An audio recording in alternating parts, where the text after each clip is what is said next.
बिस्मिल्लाहिर्रहमानिर्रहीम। अस्सलाम वालेकुम डियर स्टूडेंट्स। आज के लेक्चर में हम एक्सरसाइज नंबर 8.3 का क्वेश्चन नंबर 5 सॉल्व करेंगे। क्वेश्चन स्टार्ट करने से पहले आपसे रिक्वेस्ट है कि अगर आप मेरे चैनल पर नए हैं तो मेरे चैनल को जल्दी से सब्सक्राइब कर दें ताकि अपकमिंग वीडियोस आपको मिलती रहें। तो चलें जी स्टार्ट करते हैं। Question number 5, find the interior angles of triangle X Y Z whose vertices are x -2 3, y -3 -4 and z 5 2। समझने के लिए कोई भी एक ट्रायंगल ड्रॉ कर लें और देखें सपोज कि ये x वर्टेक्स है और इसके कोऑर्डिनेट्स हैं -2 3, ये y वर्टेक्स है और ये वाला z वर्टेक्स है। अब हमने क्या फाइंड करना है, हमने ये इंटीरियर एंगल्स तीनों एंगल्स ये वाले फाइंड करने हैं। तो उसके लिए हमें क्या चाहिए, स्लोप चाहिए, क्योंकि हम फॉर्मूला क्या यूज़ करते हैं, tan alpha equals to m2 minus m1 over 1 plus m2 m1। ये फार्मूला यूज़ करने के लिए हमें x y y z और z x की स्लोप्स चाहिए। तो हम slope of X Y find कर लेंगे सबसे पहले और इसको हम कह देते हैं कि सपोज ये है m1। स्लोप का फार्मूला है y2 minus y1 over x2 minus x1। जब हम x और y की स्लोप फाइंड करेंगे तो ये वाले कोऑर्डिनेट्स यूज़ करेंगे। यहाँ ये वाले पॉइंट्स x1 y1 और ये वाले x2 y2 होंगे। तो y2 मीन्स के -4, फार्मूले का माइनस और y1 है 3 ओवर x2 है -3, फार्मूले का माइनस और x1 है -2। -4 -3 इज़ -7 और यहाँ माइनस माइनस प्लस हो जाएगा, तो -3 + 2 इज़ -1। माइनस माइनस कट जाएंगे साइंस, तो m1 स्लोप आ गई 7। ये वाली स्लोप कितनी आ गई, 7। अब हम y और z की स्लोप फाइंड करेंगे, इसको m2 कह लें। स्लोप ऑफ y z, यही वाला फॉर्मूला यूज़ करेंगे। यहाँ ये वाले कोऑर्डिनेट्स x2 y2 और ये वाले x1 y1 हो जाएंगे। तो y2 है 2, फार्मूले का माइनस, और y1 है -4। x2 है 5, फार्मूले का माइनस और x1 है -3। सिंप्लीफाई करेंगे, 2 + 4 इज़ 6 और 5 + 3 इज़ 8। 2 3 = 6, 2 4 = 8। तो स्लोप ऑफ y z को कह लें m2 which is equals to 3/4। अब हम स्लोप फाइंड करेंगे जी एक्स की, इसको m3 कह लें। m3 के लिए सेम फार्मूला यूज़ करेंगे, y2 minus y1 over x2 minus x1। ये वाले कोऑर्डिनेट्स x2 y2 ले लें और ये वाले x1 y1। तो y2 है 2, फार्मूले का माइनस और y1 है 3 ओवर x2 है 5, फार्मूले का माइनस और x1 है -2। सिंप्लीफाई करेंगे, 2 - 3 इज़ -1 और 5 + 2 इज़ 7। तो m3 स्लोप कितनी आ गई, -1/7। अब तीनों स्लोप्स आ गई। अब हम एंगल फाइंड करेंगे, tan ऑफ अल्फ़ा। सपोज ये एंगल है अल्फ़ा, तो x y और y z के दरमियान में कौन सी स्लोप्स हैं, m1 और m2। तो tan ऑफ अल्फ़ा किसके इक्वल होगा, m1 minus m2 over 1 plus m1 m2 या m2 m1, एक ही बात है। m1 कितनी स्लोप है, 7 माइनस m2 है 3/4 डिवाइडेड बाय 1 प्लस m2 है 3/4 और m1 है 7। ये हो जाएगा 7 माइनस 3/4 डिवाइडेड बाय 1 प्लस 7 3 ज़ा 21/4। इसको ऐसे भी लिख सकते हैं, 7 माइनस 3/4 और डिवाइडेड बाय ये वाली सारी वैल्यू 1 प्लस 21/4। अब हमें एलसीएम सेम करना है, तो यहाँ 4 से मल्टीप्लाई करेंगे, यहाँ भी 4 से मल्टीप्लाई कर देंगे। ये हो जाएगा 7 4 ज़ा 28 माइनस 3/4 डिवाइडेड बाय 4 प्लस 21/4। ये हो जाएगा 25/4 डिवाइडेड बाय 25/4। दोनों सेम टर्म्स हैं तो ये कट भी सकती हैं, या आप इसको ऐसे भी कर सकते हैं कि 25/4 मल्टीप्लाई का साइन आएगा तो 4 ऊपर आ जाएगा और 25 नीचे आ जाएगा। 25 1 ज़ा 25 और 4 1 ज़ा 4, तो आंसर क्या आ गया, 1। tan अल्फ़ा इक्वल्स टू 1, यहाँ से अल्फ़ा आ जाएगा tan इनवर्स ऑफ 1, और हमें पता है कि tan इनवर्स ऑफ 1 होता है 45 डिग्रीज के इक्वल। एक एंगल आ गया। अब हम बीटा एंगल और गैमा एंगल भी फाइंड कर लेंगे। सपोज ये वाला एंगल है बीटा, तो tan ऑफ बीटा किसके इक्वल होगा, कौन सी स्लोप्स यूज़ होंगी, इस एंगल के साइड पे ये वाली स्लोप है m2 और इस साइड की स्लोप है m3। तो m2 और m3 स्लोप्स यूज़ करेंगे, m2 minus m3 over 1 plus m2 m3। Values put कर देंगे। m2 स्लोप है 3/4 माइनस m3 स्लोप है -1/7 डिवाइडेड बाय 1 प्लस m2 है 3/4 और m3 है -1/7। सिंप्लीफाई करेंगे, ये हो जाएगा 3/4 प्लस 1/7 और इस सब को डिवाइडेड के साइन के साथ लिख लेंगे। 1 प्लस प्लस माइनस माइनस हो जाएगा तो 3/7 4 ज़ा 28। अब एलसीएम सेम करने हैं, यहाँ 28 से मल्टीप्लाई करेंगे, यहाँ भी 28 से मल्टीप्लाई करेंगे, इसको 4 से मल्टीप्लाई करेंगे ताकि 28 आ जाए और इसको 7 से मल्टीप्लाई करेंगे ताकि 28 आ जाए।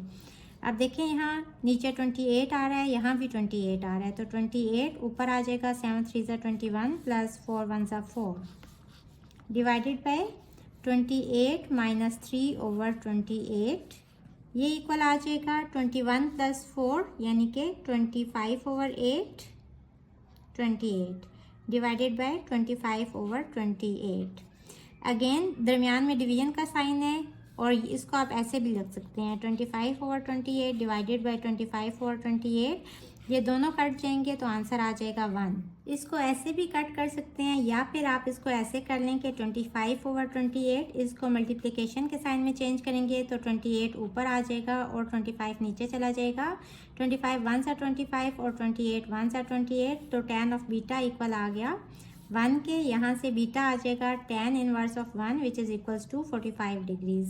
बीटा एंगल आ गया इक्वल्स टू 45 डिग्रीज। अब हमने एंगल फाइंड करना है गैमा, तो ये किन दो स्लोप्स के बीच में है, m1 और m3 के बीच में है, तो हम लिखेंगे tan of gamma equals to m3 minus m1 over 1 plus m3 m1। Values put कर देंगे, m3 है 1 माइनस 1/7 माइनस m1 है 7 ओवर 1 प्लस m3 है -1/7 और m1 है 7 7 1 सा 7। tan of gamma equals to -1/7 minus 7 divided by 1 plus minus minus, तो 1 minus 1, ये नीचे वाली टर्म 0 हो जाएगी। Any number divided by 0 equal होता है इन्फिनिटी के, तो tan ऑफ गैमा इक्वल आ गया इन्फिनिटी के, यहाँ से gamma equals to tan inverse of infinity, और हमें पता है कि tan inverse of infinity equal होता है 90 डिग्रीज के। सो तीनों एंगल्स आ गए, यही हमने फाइंड करने थे। क्वेश्चन नंबर 5 के सेकंड पार्ट में भी ट्रायंगल के 3 वर्टिसेस दे दिए गए हैं x, y और z, और हमने फाइंड करने हैं इंटीरियर एंगल्स, ये वाला एंगल, ये वाला और ये वाला। इसके लिए हम स्लोप फाइंड करेंगे सबसे पहले x, y की, तो स्लोप ऑफ x, y को m1 कह लें, फार्मूला ये यूज़ होगा और कोऑर्डिनेट्स x और y के होंगे यूज़। तो यहाँ ऊपर y वाली टर्म्स को माइनस कर लें, -1 -2 ओवर 0 -3, ये हो जाएगा -3/3 which is equals to -1। Slope of m1 आ गई -1।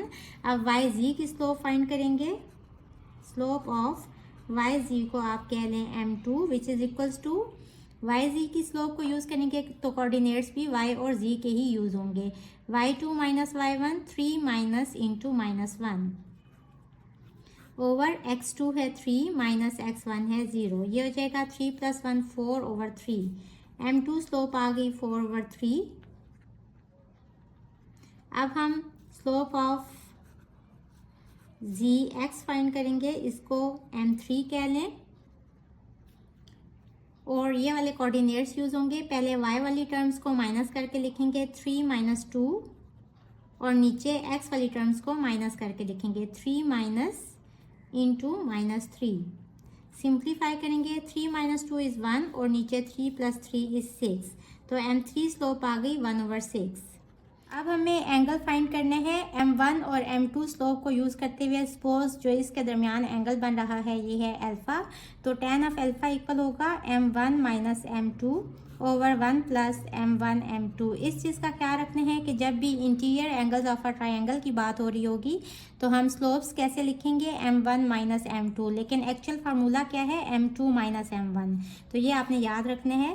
अब वैल्यूज पुट कर दें, m1 है -1 माइनस फार्मूले का और m2 की वैल्यू है 4/3 डिवाइडेड बाय 1 प्लस m1 है -1 और m2 है 4/3। ये हो जाएगा -1 -4/3 और इस सब को डिवीजन के साइन के बाद लिख लें 1 - 4/3। एलसीएम सेम करने के लिए 3 से दोनों टर्म्स को मल्टीप्लाई कर लेंगे। ये हो जाएगा 3 - 4 डिवाइडेड बाय, यहाँ भी 3 एलसीएम और ऊपर 3 - 4। tan alpha equals to -7/3 divided by -1/3। Minus minus plus हो जाएगा और 7/3 मल्टीप्लिकेशन का साइन आएगा तो ये 3/1 हो जाएगा। 3 से कट जाएगा तो tan अल्फा इक्वल आ गया 7 के। यहाँ से alpha equals to tan inverse of 7 which is equals to 82 degrees. एक एंगल हमने निकाल लिया, अब हम बीटा और गैमा एंगल भी फाइंड कर लेंगे। अब सपोज ये वाला एंगल है बीटा, तो tan बीटा किन दो स्लोप्स के बीच में आ रहा है, m2 और m3 के बीच में आ रहा है। तो फार्मूला क्या होगा, m2 - m3 over 1 plus m2 m3। Values put कर दें, m2 है 4/3, फार्मूले का माइनस, और m3 है 1/6 डिवाइडेड बाय 1 प्लस 4/3 इंटू 1/6। इसको थोड़ा सिंप्लीफाई कर लें, 2 2 ज़ा 4 और 2 3 ज़ा 6। ये हो जाएगा 4/3 माइनस 1/6, और इस सब को डिवीजन के साइन के साथ लिख लें। 1 प्लस 2/3 3 ज़ा 9। एलसीएम सेम करने के लिए यहाँ 9 से मल्टीप्लाई करेंगे और यहाँ 6 एलसीएम आ जाएगा, तो इसको हमें 2 से मल्टीप्लाई करना पड़ेगा। ये हो जाएगा 6 और ऊपर 8 - 1 divided by 9 plus 2/9। 8 - 1 is 7/6 divided bye 11/9, और ये हो जाएगा 7/6। मल्टीप्लिकेशन के साइन में जब ये साइन चेंज होगा तो ये वाली वैल्यू हो जाएगी 9/11। 3 2 ज़ा 6, 3 3 ज़ा 9। ये हो जाएगा 21/22। tan of beta equals to 21/22। यहाँ से बीटा आ जाएगा tan इनवर्स ऑफ 21/22। इसको कैसे कैलकुलेट करेंगे, 21 डिवाइडेड बाय 22, जो आंसर आ जाएगा शिफ्ट tan इनवर्स आंसर, ये इक्वल्स टू आ जाएगा 44 डिग्रीज। tan बीटा आ गया 44 डिग्री। अब सपोज XZ और XY के बीच में जो एंगल है ये है गैमा, तो tan ऑफ गैमा इक्वल हो जाएगा, ये साइड की स्लोप m3 है और XY साइड की स्लोप m1 है, तो m3 minus m1 over 1 plus m3 m1। Values put कर देंगे, tan of gamma equals to m3 slope है 1/6 माइनस m1 है -1 डिवाइडेड बाय 1 प्लस m3 है 1/6 और m1 है -1। सिंप्लीफाई करेंगे 1/6 प्लस 1, और ये वाला सारा डिवीजन के साइन के साथ आ जाएगा, तो ये हो जाएगा 1 plus minus minus 1/6। LCM same करने के लिए 6 से मल्टीप्लाई करेंगे, यहाँ भी 6 से मल्टीप्लाई करेंगे। ये हो जाएगा 1 प्लस 6/6, और यहाँ हो जाएगा 6 माइनस 1/6। ये हो जाएगा 7/6 डिवाइडेड बाय 5/6। डिवीजन का साइन जब मल्टीप्लिकेशन में चेंज होगा तो ये वाली वैल्यूज उल्ट हो जाएंगी, न्यूमिनेटर डिनोमिनेटर और डिनोमिनेटर न्यूमिनेटर हो जाएगा। यहाँ से गैमा आ जाएगा tan inverse of 7/5 which is equals to 54 degrees. So these are our answers. Students, आज के लिए इतना काफ़ी है, क्योंकि क्वेश्चंस काफ़ी लेंथी हैं तो वीडियो फिर बहुत लॉन्ग हो जाती है। बाकी 2 पार्ट्स मैं नेक्स्ट वीडियो में सॉल्व करूँगी। आपसे रिक्वेस्ट है कि अगर आप मेरे चैनल पर नए हैं तो मेरे चैनल को सब्सक्राइब कर दें और बेल आइकन को प्रेस कर दें, और आपने जानने वालों से मेरी वीडियो को शेयर कर दें। इसके साथ ही मुझे दें इजाज़त। अल्लाह हाफिज़।